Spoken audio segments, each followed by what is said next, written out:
এটা সালাতকে নষ্ট করে দেয়। আবারও বলছি, এটা সালাতকে নষ্ট করে দেয়, এর ফলে সালাত আদায় হয় না। আপনি সূরা ফাতিহা না পড়লে যেরকম নামাজ হয় না, কেউ যদি রুকু একটা না দেয় নামাজ হবে? সেজদা না দিলে একটা নামাজ হবে? 4 রাকাতের নামাজ 3 রাকাত পড়লে হবে? ঠিক একই ভাবে কেউ সব ঠিক করছে, 4 রাকাতই পড়ছে, রুকু একটাই দিছে, সেজদা 2টাই দিছে, সূরা ফাতিহাও পড়ছে, সবই ঠিক আছে তার, কিন্তু লোকটা রুকু সেজদা উঠা বসা প্রত্যেকটা আমলে তাড়াহুড়ো করছে। যে তাড়াহুড়োটা সালাতের যে ইতমিনান বা তামানিনা, সালাতের যে ধীরস্থিরতা যেটা জরুরি, সেই কাজটি হয় নাই। কি বলেন, এই লোকটা সালাত হইছে না হয় নাই? হবে না, কারণ সে সালাতের জরুরি একটি আমল ছেড়ে দিছে, তামানিনা, ধীরস্থিরতা। প্রিয় বন্ধুগণ, এ সম্পর্কে মৌলিক 2টি হাদিস আছে, যেটি আমাদের অনেকেরই আশা করতে পারি আমরা হয়তো আগে শুনছি, আবারও নতুন করে শুনলে হয়তো আমাদের বিবেকগুলোকে নতুন করে ভাবতে সাহায্য করবে। মৌলিকভাবে 2টি হাদিস, এর ভিতরে একটি হাদিস হলো মুসনাদে আহমদের এবং আরো অন্য হাদিসের কিতাবে আসছে। আবু কাতাদা রাদিয়াল্লাহু তাআলা আনহু বলেছেন, নবী করিম সাল্লাল্লাহু আলাইহি ওয়াসাল্লাম ইরশাদ করেছেন, আসওয়া আন-নাসি সারিকাতান আল্লাযী ইয়াসরিকু মিন সালাতিহি, মানুষের মধ্যে সবচেয়ে নিকৃষ্ট চোর ওই ব্যক্তি যে ব্যক্তি তার নামাজে চুরি করে, নামাজ চুরি করে যে ব্যক্তি। আপনারা তো জীবনে বহু চোরের কথা শুনছেন, টাকা চোর, পয়সা চোর, স্বর্ণ চোর, গরু চোর, হাঁস চোর, মুরগি চোর, যত রকমের চোরের কথা শুনছেন দুনিয়াতে। এর ভিতরে সবচাইতে নিকৃষ্টতম চোর, নবী সাল্লাল্লাহু আলাইহি ওয়াসাল্লামের ভাষা সবচাইতে খারাপ চোর, চোরদের মধ্যে সবচেয়ে খারাপ চোর, গরু চোরের চাইতেও খারাপ কে? যে নামাজে চুরি করে। সাহাবীগণ জিজ্ঞাসা করলেন, ক্বালু ইয়া রাসূলুল্লাহ ওয়া কাইফা ইয়াসরিকু মিন সালাতিহি, মানুষ কিভাবে তার নামাজে চুরি করে? নামাজ চুরি কিভাবে করে? নামাজ চুরি করার জিনিস নাকি? টাকা পয়সা চুরি, স্বর্ণ চুরি, গরু চুরি, হাঁস চুরি, মুরগি চুরি, এগুলো তো বুঝে আসে, নিয়ে গেল। নামাজের চুরি কিভাবে জিজ্ঞাসা করা হলো। নবী সাল্লাল্লাহু আলাইহি ওয়াসাল্লাম বলেন, নামাজের চুরি হলো লা ইয়াতিম্মু রুকুআহা ওয়ালা সুজুদাহা, নামাজের চুরি হলো রুকু ঠিক মতো করে না, সেজদা ঠিক মতো করে না, এটা হলো নামাজের চুরি। অন্য বর্ণনা আসছে, অথবা রাবী বলেন সন্দেহ করতেছেন, অথবা তিনি বলেছেন লা ইউকিমু সুলবাহু মিনার রুকুই ওয়াস সুজুদি, রুকু থেকে উঠে, সেজদা থেকে উঠে পিঠ সোজা করে দাঁড়ায় না, বসে না, এটা হলো নামাজের চুরি। প্রিয় বন্ধুগণ, এই হাদিস থেকে কি বুঝলাম? চুরি একটা খারাপ কাজ, একটা হারাম কাজ। চুরির ভিতরে আবার সবচেয়ে খারাপ চুরি বানাইছেন নবী করিম সাল্লাল্লাহু আলাইহি ওয়াসাল্লাম, সবচেয়ে খারাপ চুরি বলে অভিহিত করেছেন যে ব্যক্তি নামাজের মধ্যে রুকু সেজদা ঠিক মতো করে না, ওই ব্যক্তিকে সবচেয়ে খারাপ চোর বলা হয়েছে তাকে। প্রিয় বন্ধুগণ, তাহলে আমরা মোটামুটি বহু লোকই মনে হয় এই চোরের খাতা নাম উঠে যাবে এই কারণে। কি বলেন? আপনি হাঁস চুরি করেন না, মুরগি চুরি করেন না, ডিম চুরি করেন না, চাল চুরি করেন না, গম চুরি করেন না, ধান চুরি করেন না, পয়সা চুরি করেন না, মাশাআল্লাহ আপনি কোনো কিছুই চুরি করেন না, আলহামদুলিল্লাহ আপনার একটা ভালো চরিত্র আছে, কিন্তু আপনি বড় চোর। কোনো কিছু চুরি না করেও বড় চোরের খাতায় আপনার নাম লেখা আছে, কারণ আপনি রুকু ঠিক মতো করছেন না, সেজদা ঠিক মতো করছেন না। কি বলেন ভাই? জিনিসটা ভাবার বিষয় কিনা, চিন্তা করার কিনা? গণহারে মসজিদগুলোতে মানুষ দেখবেন বিদ্যুতের গতিতে নামাজ পড়ে, বিদ্যুতের গতিতে 1 রাকাত নামাজ পড়তে 1 মিনিট টাইমও লাগে না, 60 সেকেন্ড টাইমও লাগে না। অথচ সহিভাবে, যথাযথভাবে যদি আপনি নামাজ আদায় করতে চান, 1 রাকাত নামাজে একেবারে না হইলেও তো 1.5 মিনিট সময় লাগার কথা, সেখানে 1 মিনিটও লাগে না, 1-1.5 মিনিটে 2 রাকাত শেষ। এরকম হয় কি হয় না? আল্লাহ হেফাজত করে। প্রিয় বন্ধুগণ, এই একটা হাদিস আমরা শুনলাম। তাহলে নামাজের ভিতরে যারা ধীরস্থিরতা অবলম্বন করে না, তাড়াহুড়ো করে, যথাযথভাবে রুকু সিজদা করে না, এরা কোনো কিছু চুরি না করেও সবচাইতে বড় চোর। কোনো কিছু চুরি না করেও সবচেয়ে বড় চোরের খাতায় নাম লেখা। দ্বিতীয় হাদিসটা শুনেন, যেটি আমাদের অনেকের জন্য অনেক বিশাল বড় শিক্ষার বিষয়। বুখারী এবং মুসলিম একযোগে বর্ণনা করেছেন হাদিসটি। আবু হুরায়রা রাদিয়াল্লাহু তাআলা বর্ণনা করেছেন যে নবী সাল্লাল্লাহু আলাইহি ওয়াসাল্লাম মসজিদে নববীতে প্রবেশ করলেন, এরপরে আরেকটা লোক তার পিছে পিছে ঢুকলেন, ঢুকে লোকটি সালাত আদায় করলেন। মসজিদে ঢুকে তিনি নামাজ পড়লেন। নামাজ পড়ার পরে তিনি নবী করিম সাল্লাল্লাহু আলাইহি ওয়াসাল্লামের কাছে আসছেন, এসে সালাম দিলেন। সালাম দিলেন, নবী করিম সাল্লাল্লাহু আলাইহি ওয়াসাল্লাম সালামের জবাব দিলেন। জবাব দিয়ে এরপরে তাকে বললেন, ইরজি ফাসাল্লি ফাইন্নাকা লাম তুসাল্লি। সালামের জবাব দিয়ে বললেন, ইরজি ফাসাল্লি ফাইন্নাকা লাম তুসাল্লি, যাও তুমি আবার নামাজ পড়ো, কারণ তুমি নামাজ পড়ো নাই। এতক্ষণ যা করছো এটা নামাজ পড়া বলে না, এটাকে নামাজ হয়ই নেই, তোমার নামাজ হয়ই নেই, না পড়ার মতো। তুমি নামাজ পড়ো নাই এটা বলেন না যে তোমার নামাজ পুরোপুরি সঠিক হয় নাই, কিছু হয়েছে এরকম না, বলছেন যে ফাইন্নাকা লাম তুসাল্লি, তুমি নামাজ পড়োই নি, এটা নামাজই না, আবার পড়ো। লোকটা চলে গেছেন, যে আবার পড়লেন, পড়ে এসে আবার সালাম দিলেন, আসসালামু আলাইকুম। নবী সাল্লাল্লাহু আলাইহি ওয়াসাল্লাম জবাব দিলেন, ওয়া আলাইকুম আসসালাম। এরপরে তিনি বললেন যে আবারও একই কথা বললেন, ইরজা ফাসাল্লি ফাইন্নাকা লাম তুসাল্লি, যাও আবার নামাজ পড়ো, কারণ তুমি নামাজ পড়ো নাই। রাসূল নামাজ পড়ছে, এটা কি নামাজই বলছেন না নবী সাল্লাল্লাহু আলাইহি ওয়াসাল্লাম? সারা জীবন পড়ছি এরকম নামাজ আমরা অনেকে। ওই লোকটা আবার চলে গেলেন, আবার পড়ে আসলেন, 3 বার তিনি নামাজ পড়লেন, 3 বার তাকে নবী সাল্লাল্লাহু আলাইহি ওয়াসাল্লাম নামাজ পড়ালেন। লোকটা এবার 3 নম্বর বার পড়ে শেষ করে এসে সালাম দেওয়ার পরে যখন নবী করিম সাল্লাল্লাহু আলাইহি ওয়াসাল্লাম তাকে একই কথা বললেন, তখন লোকটা বললেন, ওয়াল্লাযী বা'আসাকা বিল হক, হে রাসূল, যে আল্লাহ আপনাকে সত্য নিয়ে পাঠিয়েছেন, দুনিয়াতে নবী হিসেবে পাঠিয়েছেন, তার নামে শপথ করছি, মা উহসিনু গায়রা হাযা, আমি এর চাইতে ভালো আর নামাজ তো জানি না ইয়া রাসূলুল্লাহ, ফাআল্লিমনি, তো আমাকে শিক্ষা দিন কিভাবে নামাজ পড়ব।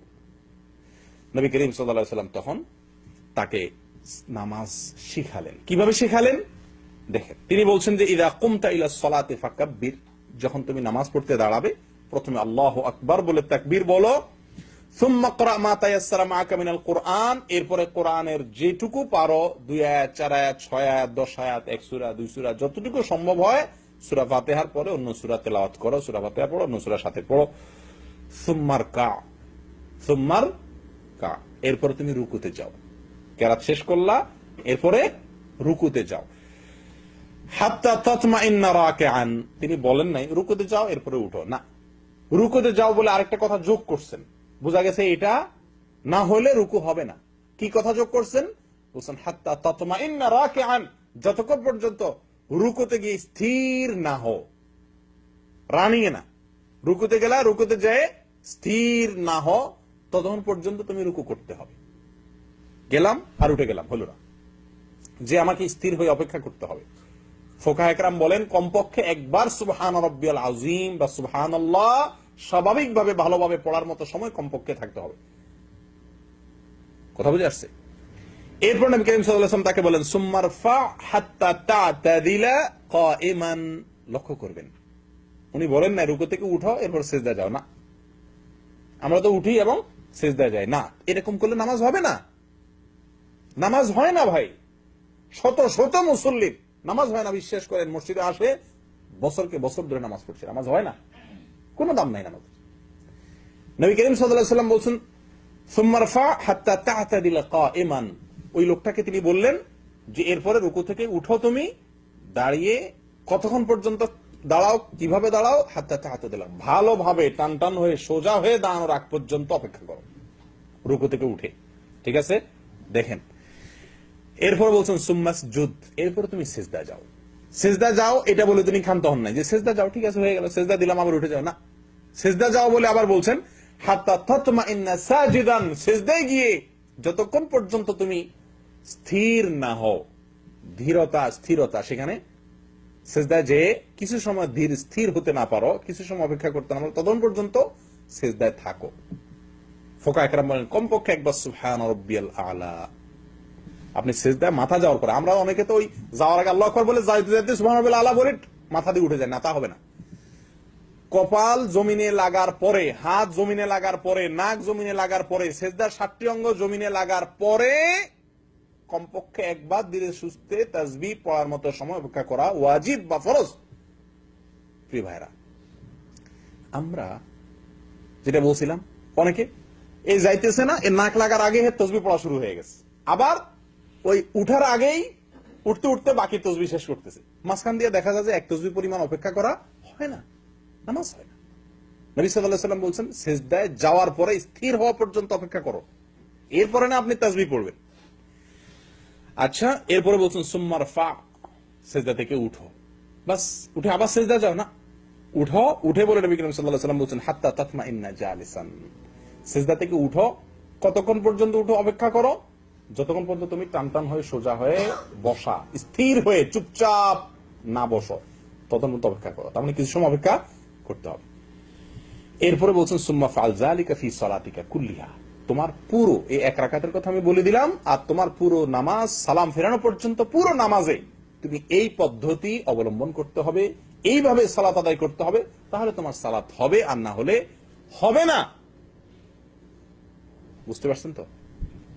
এবার আপনারাই বলেন, এইভাবে আমরা কয়জন নামাজ আদায় করি? বা আমরাও তো জীবনে বহুত নামাজ আদায় করছি, কয়জনের নামাজ এরকম হয়েছে? প্রিয় বন্ধুগণ, সহিহ বুখারীর একটি হাদিস আপনাদের অনেকেরই হয়তোবা অবাক লাগবে শুনলে, হয়তো নতুন শুনছেন অনেকেই। হুযায়ফা রাদিয়াল্লাহু তাআলা আনহু এক ব্যক্তিকে দেখলেন যে সে তাড়াহুড়া করে নামাজ পড়তেছে, আমরা যেভাবে পড়ি এই জাতীয় নামাজ পড়তেছে। তিনি এরকম নামাজ পড়া দেখে লোকটাকে ডাক দিলেন, ডাক দিয়ে বললেন, তুমি কতদিন এভাবে নামাজ পড়ছো বাবা? ভাই, কতদিন এভাবে তুমি নামাজ পড়ছো? লোকটা বলল 40 বছর ধরে। কত বছর ধরে? 40 বছর ধরে তিনি এভাবে নামাজ আদায় করছেন। অন্য বর্ণনা আসছে 40 বছরের কথা না, আপনার সে অনেকদিন থেকে এইভাবে সালাত আদায় করছেন। তো হুযায়ফা রাদিয়াল্লাহু তাআলা আনহু তাকে ডেকে বলছেন যে, ভাই, লাউ মুত্তা আলা গায়রি ফিতরাতিল্লাতী ফাতারাল্লাহু মুহাম্মাদান সাল্লাল্লাহু আলাইহি ওয়াসাল্লাম আলাইহা, তুমি যদি এই নামাজ নিয়ে মরো, যেভাবে নামাজ পড়তেছো, এই যদি সারা জীবনের নামাজ হয় তোমার, আর এই নামাজ নিয়ে তুমি কবরে যাও, মরো, তো মনে রাখবে মুহাম্মদ সাল্লাল্লাহু আলাইহি ওয়াসাল্লামের ধর্মের উপরে তোমার মৃত্যু হলো না, মুসলমান হয়ে মরতে পারলা না, সারা জীবন নামাজ পড়ছে। যদি এরকম নামাজ পড়ো, তাহলে মুহাম্মদ সাল্লাল্লাহু আলাইহি ওয়াসাল্লাম যে ধর্ম নিয়ে আসছেন, যে পদ্ধতি নিয়ে আসছেন, তার পদ্ধতিতে তোমার মৃত্যু হলো না, তোমার জীবনটা গেল না।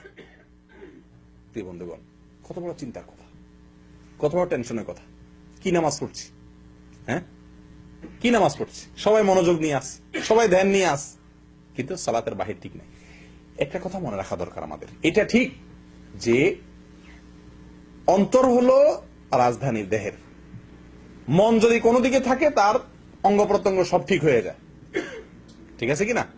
হাদিসে আসছে নবী করিম সাল্লাল্লাহু আলাইহি ওয়াসাল্লাম বলেছেন, আলা ইন্না ফিল জাসাদি মুদগাহ লা মুদগাহ ইযা সালুহাত সালুহাল জাসাদু কুল্লুহু ওয়া ইযা ফাসাদাত ফাসাদাল জাসাদু কুল্লুহু আলা ওয়া হিয়াল কলব। শরীরের একটা অঙ্গ আছে যেটা ঠিক থাকলে সব ঠিক হয়ে যায়, সেটা হলো অন্তর। অতএব অন্তর ঠিক হয়ে গেলে সব ঠিক হয়ে যায়। এজন্য আমরা সবসময় চেষ্টা করি আগে মনোযোগটা ঠিক করতে। মনোযোগ ঠিক করলে মনে করি বাকি সব ঠিক হয়ে যাবে। কিন্তু ভাই, কখনো এর উল্টাও হয়। এটা হলো বেসিক, এটা হলো মূল কথা। কখনো কখনো এর উল্টা প্রভাবও দেখা যায়, অর্থাৎ বাহিরের অঙ্গ প্রত্যঙ্গের প্রভাব অন্তরে গিয়ে পড়ে। হয় না এরকম? আপনি যদি আঘাত পান হাতে, ব্যথা পান পায়ে, মাথায়, অন্তরে ব্যথা অনুভব হবে কিনা, দুঃখ অনুভব হবে কিনা? বাহিরের প্রভাব অনেক সময় ভেতরে পড়ে। আমি আমার ব্যক্তিগত জীবনের একটি পরীক্ষা অভিজ্ঞতা থেকে আমি আপনাদেরকে বলছি এবং অনুরোধ করছি, আহ্বান জানাচ্ছি, যারা নামাজে মনোযোগ ধরে রাখতে পারেন না, যাদের নামাজের ধ্যান থাকে না, অন্যদিকে মন চলে যায়, আল্লাহর কথা মনে আসেই না, নামাজের কথা মনেই থাকে না, অন্য কথা চলে যায়। আল্লাহর কসম, আমি নিজে পরীক্ষিত আমার নিজের জন্য।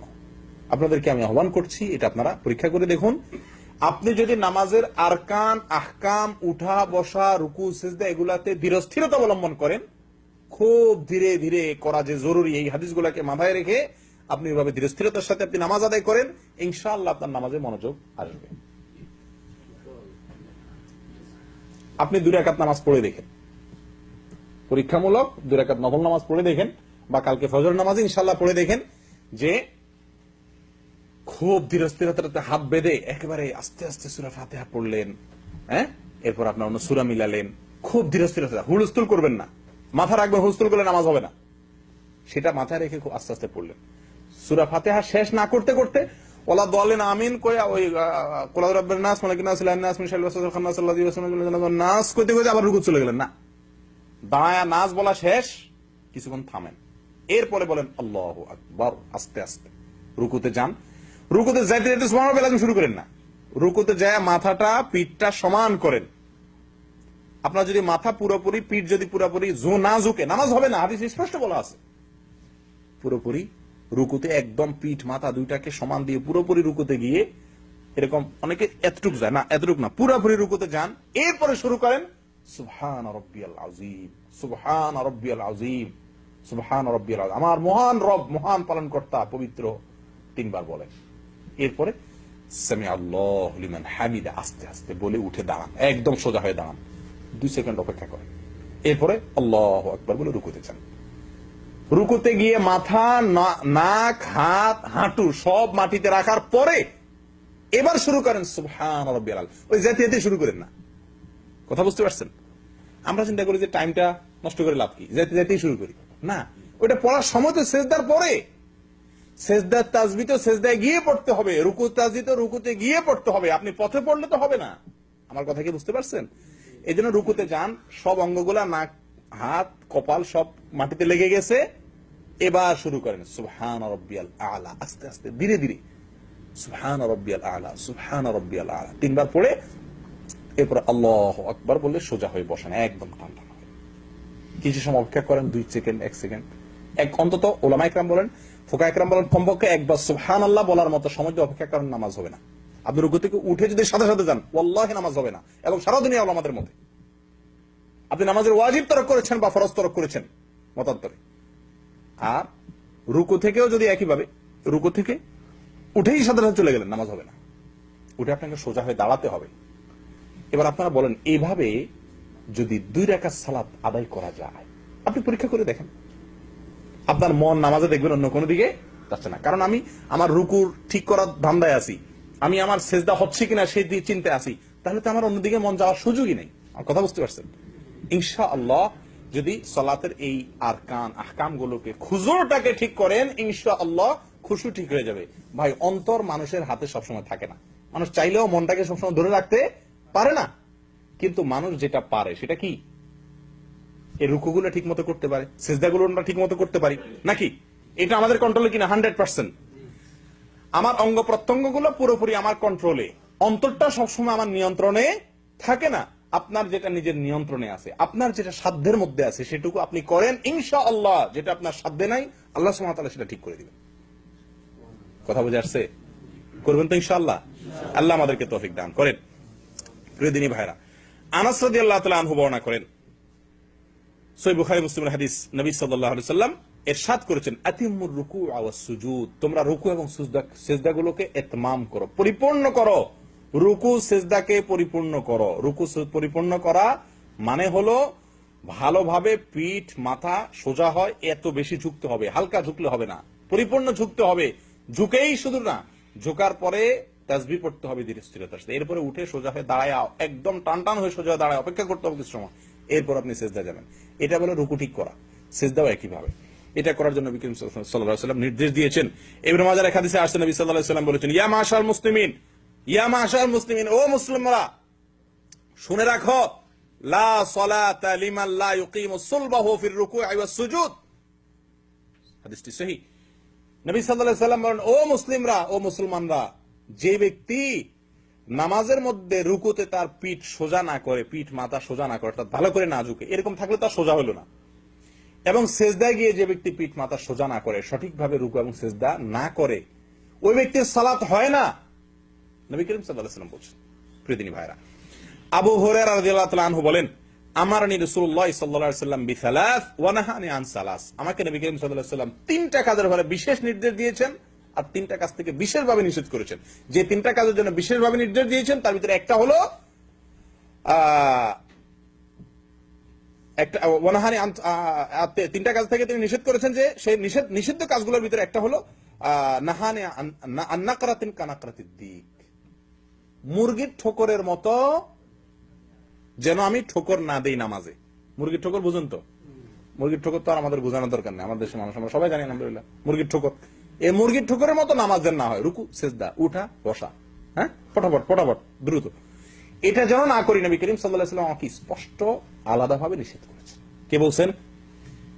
আবু হুরায়রা রাদিয়াল্লাহু তাআলা আনহু। তালক ইবনে আলী আল হানাফি রাদিয়াল্লাহু তাআলা আনহু বলেন, নবী করিম সাল্লাল্লাহু আলাইহি ওয়াসাল্লাম বলেছেন, লা ইয়ানজুরুল্লাহু আযজা ওয়া জাল ইলা সালাতি আবদিন লা ইউকিমু ফিহা সুলবাহু বাইনা রুকুইহা ওয়া সুজুদিহা। রাওয়াহু আহমদ। মুসনাদ আহমদের হাদিস। নবী সাল্লাল্লাহু আলাইহি ওয়াসাল্লাম বলেছেন, ওই ব্যক্তির দিকে, ওই ব্যক্তির নামাজের দিকে আল্লাহ তাকায়াও দেখবেন না, চেয়েও দেখবেন না, তাকায়াও দেখবেন না আল্লাহ সুবহানাহু ওয়া তাআলা ওই ব্যক্তির নামাজের দিকে যে ব্যক্তি রুকু থেকে সোজা হয়ে না দাঁড়ায়, সেজদা থেকে উঠে সোজা হয়ে না বসে, কিছুক্ষণ অপেক্ষা না করে উঠেই আবার চলে যায়। এই ব্যক্তির দিকে আল্লাহ সুবহানাহু ওয়া তাআলা তাকাবেন না। প্রিয় বন্ধুগণ, এখান থেকে আমাদের কিছুটা বোঝা গেছে যে নামাজের সবচেয়ে বড় ভুল, যেটা কারণে নামাজ হবে না, এই ভুলটা আমাদের সবার ভিতরে কম বেশ আছে কি নাই বলেন? আছে কি নাই? আমাদের মা বোনদেরকে আমাদের শিক্ষা দেওয়া আমাদের কর্তব্য। মা বোনদেরকে জানাই দিবেন তো ইনশাআল্লাহ, সবাইকে শিখাই দিবেন যে আজকে যারা শিখলেন, যারা শুনলেন, যারা জানলেন, যে ভাইরা বোনেরা জানেন নাই, শুনেন নাই, তাদেরকে সচেতন করা আপনাদের কর্তব্য। তাদেরকে জানিয়ে দিবেন নবী সাল্লাল্লাহু আলাইহি ওয়াসাল্লাম বলেছেন ওই ব্যক্তির নামাজ হবে না, লা সালাতা বলেছেন। কোন ব্যক্তির? যে ব্যক্তি লা ইয়াতিম্মু, যে ব্যক্তি লা ইউকিমু ফিহা সুলবাহু বাইনা রুকুইহা ওয়া সুজুদিহা, রুকু সিজদার মাঝখানে অর্থাৎ রুকু সিজদার পরে অথবা ভেতরে যে ব্যক্তি পিঠ সোজা না করে, অর্থাৎ ধীরস্থিরতা অবলম্বন না করে। তাহলে নামাজের খুশু, অন্তরের স্থিরতা, এটা খুবই গুরুত্বপূর্ণ বিষয়, এতে কোনো সন্দেহ নাই। কিন্তু প্রিয় বন্ধুগণ, এর চাইতে বেশি গুরুত্বপূর্ণ বিষয় হলো নামাজের খুজুর বা বাহ্যিক অঙ্গ প্রত্যঙ্গগুলোকে, বাহ্যিক আমলগুলোকে ধীরে স্থিরে আস্তে আস্তে করা, অপেক্ষা করে করে করা। আমি আবারও বলছি, খুজুর দুনিয়ার কোন ফিকাহবিদ, দুনিয়ার কোন আলেম বলেন না খুশু এটা নামাজের রোকন, ফরজ, ওয়াজিব, এটা মুস্তাহাব, জরুরি। আল্লাহ সুবহানাহু ওয়া তাআলা বলেছেন যে আকিমিস সালাতা লিযিকরি, নামাজের উদ্দেশ্যে আল্লাহ স্মরণ, সেটা ঠিক আছে, কিন্তু এটা না করলে বা এটা ছুটে গেলে নামাজ হবে না। ভুলে ছুটে গেছে, মনোনদী চলে গেছে, নামাজ হবে না, এই কথা পৃথিবীর কোন আলেম বলেন না। কারণ এটি ফরজও নয়, ওয়াজিবও নয়, রোকনও নয়, শর্তও নয়। কিন্তু নামাজ এর ধীরস্থিরতা অবলম্বন করা এটা জরুরি, এটা না হলে নামাজ হবে না। ভুলেও যদি ছুটে যায়, ভালো করে শুনে রাখেন, ভুল আপনার মনে ছিল না, রুকু থেকে উঠে চলে গেছেন, পরে মনে নাই ভুল করলাম, হবে না, আবার পড়তে হবে। আমি কি বুঝাতে পারছি? আল্লাহ সুবহানাহু ওয়া তাআলা আমাদের সকলকে নামাজের এই সবচাইতে বড় ভুল, সবচাইতে গণভুল, সবচাইতে কমন ভুল, যে ভুলটা আমাদের সবাইয়ের হয়, সকলের হয়, সেই ভুলটা থেকে আল্লাহ তাআলা আমাদেরকে সংশোধন করার তৌফিক দান করেন। এই যে সাহাবীর কথা আপনারা শুনলেন, দীর্ঘদিন নামাজ পড়ছেন, তিনি কি বললেন? যে তুমি যদি এই নামাজ নিয়ে দুনিয়া থেকে যাও, তাহলে মুহাম্মদ সাল্লাল্লাহু আলাইহি ওয়াসাল্লামের ধর্ম নিয়ে যেতে পারলা না, মুহাম্মদ সাল্লাল্লাহু আলাইহি ওয়াসাল্লামের দিন নিয়ে তুমি মরতে পারলা না। চিন্তা করে দেখেন। তাহলে এখন প্রশ্ন ওঠে যে আমরা সারা জীবন যে করছি, ভুল করছি, এটার কি হবে? তাহলে কি এগুলোর নামাজ আবার পড়তে হবে কিনা? প্রশ্ন আসে কিনা? এটা প্রশ্ন আসে কিনা? ইবনুল কাইয়িম রাহিমাহুল্লাহ বলেছেন, ইবনে উসাইমিন রাহিমাহুল্লাহ একই কথা বলেছেন। কি বলেছেন? ওনারা বলেছেন যে যদি আপনি না জানা কারণে, এটা আপনার ফরজ যে, ওয়াজিব যে, ইতমিনান, ধীরতা, স্থিরতা, অপেক্ষা করা, উঠে এক তাসবিহ পরিমাণ কমপক্ষে সোজা হয়ে দাঁড়া অপেক্ষা করা, শুধু সোজা দাঁড়ালে হবে না, দাঁড়া এক তাসবিহ অপেক্ষা করা, সোজা উঠে সেজদা থেকে এক তাসবিহ অপেক্ষা করা, সেজদায় গিয়ে পরিপূর্ণভাবে সেজদা করে তারপরে কমপক্ষে এক তাসবিহ অপেক্ষা করা, ধীর স্থিরতা, এটা যে জরুরি এই জিনিসটা আপনি জানতেন না। এটা যদি হয় তাহলে আশা করা যায় আপনি তওবা করলে আল্লাহ তাআলা পিছের গুলো মাফ করবেন। তবে এখন জানার পর থেকে আপনি, আর যদি ভুল হয় তাহলে আপনার এটা মাফ নাই। আমি কি বুঝাতে পারছি? কিন্তু আরেকটা সমস্যা দেখা দেয়, সেটা হলো আমাদের দেশে অনেক ইমাম সাহেব, বা এখানেও আছে অনেক ইমাম সাহেব, এমন বিদ্যুৎ গতিতে নামাজ পড়ে, বিশেষ করে রমজান মাসে বা রমজানের বাইরেও দেখা যায় যে আপনার এত দ্রুত নামাজ পড়ে যে আপনার এতক্ষণ যে আলোচনা শুনলেন সে আলোচনার আলোকে নামাজটা হয় না। এরকম আছে না অনেক ইমাম নামাজ পড়ে? এরকম যদি ইমাম নামাজ পড়ে তাহলে তার পিছনে নামাজ পড়লে কি নামাজ হবে কিনা, এটা আরেকটা প্রশ্ন, ঠিক কিনা? এই প্রশ্ন উত্তর হলো, যদি ইমাম স্বাভাবিকভাবে তাড়াহুড়া করে, কিন্তু তাড়াহুড়াটা ওই যে সালাতের এই যে তমানিনা, ধীরস্থিরতা, আবশ্যক কাজ যেটা, এটাও না থাকে, তাহলে সেক্ষেত্রে ইমামের নামাজ হয় না। আর ইমামের নামাজ না হলে মুসল্লির ইক্তেদাও বাতিল। আমি কি বুঝাতে পারছি? আর যদি এমনি তাড়াহুড়া করে, কিন্তু ওই মাত্রা তাড়াহুড়া না যে মাত্রার কারণে তার সালাত বাতিল হয়ে যাবে, সালাত হয় না, বা সালাতের ওয়াজিব ছুটে গেল, ফরজ ছুটে গেল, এর মাত্রার তাড়াহুড়া না, এমনি তাড়াহুড়া কিন্তু এত বেশি তাড়াহুড়া না, তাহলে সেই ইমামের পিছনে নামাজ পড়লে নামাজ আদায় হয়ে যাবে। কথা কি বুঝাতে পারছি? বিশেষ করে এখানে দ্বিতীয় জামাতে আপনারা যখন নামাজ পড়েন, আমিও পড়ি, আপনারা খেয়াল করছেন অনেকে নিশ্চয়ই যে দ্বিতীয় জামাতের ইমাম বা এই যে রেল স্টেশনে বা ছোট ছোট মসজিদের রাস্তাঘাটে অনেক সময় 2-4 মিলে জামাত করেন না, তখন দেখা যায় যে ইমাম যে এই বেচারা তো আর ওই আপনার লেখাপড়া করেন না, ইমাম থাকে না, যে আসে তখন সেই ইমাম হয়ে যায়। তো কিছু কিছু লোক পড়ে মাঝে মধ্যে এমন দ্রুত নামাজ পড়ে, আপনারা খেয়াল করছেন কিনা, যে তারা কিন্তু এই আলোচনার আলোকে তাদের নামাজ হয় না। এরকম যদি হয় তাহলে আপনার নামাজ হবে না। আমি কি বুঝতে পারছি? আল্লাহ তাআলা আমাদেরকে সংশোধনের তৌফিক দান করুন। আমি আহ্বান করব আপনাদেরকে এই মেসেজটুকু, এই বিষয়টুকু আপনারা অন্যদের কাছে পৌঁছে দিবেন, মা বোনদের কাছে পৌঁছে দিবেন, যে ধীরস্থিরতা নামাজের ভেতরে, ধীরস্থিরতা এটা নামাজের জরুরি কাজ। মনে থাকবে ইনশাআল্লাহ? নামাজের ভেতরে ধীরস্থিরতা অবলম্বন করা নামাজের জরুরি কাজ। এটা তরকারির লবণ নয়, এটা তরকারির পানি, এটা তরকারির তরকারি। তরকারি রান্না করতে লবণ যদি না দেন খাওয়ার মতো হবে না, কিন্তু পেট ভরবে, কষ্ট মষ্ট করে ঢুকে পেট ভরন যাবো নাকি? নামাজের ভিতরে মনোযোগ নাই, মন অন্যদিক গেছে, লবণ ছাড়া নামাজ হলো আর কি, নামাজ তেমন জুতের হলো না। কিন্তু যদি আপনার কি হয়, যদি আপনি নামাজের রোকনগুলা, রুকু সিজদাগুলো ঠিক মতো না করেন, তাহলে আপনার তরকারি নেই। তরকারি না থাকলে সালন হবে কিভাবে? কথা বুঝে আসছে? এদিকটা লক্ষ্য করতে হবে। আল্লাহ তাআলা আমাদেরকে তৌফিক দান করেন। জাযাকুমুল্লাহ ওয়া আখিরু দাওয়ানা আলহামদুলিল্লাহি রাব্বিল আলামিন। জি, কোনো প্রশ্ন থাকলে।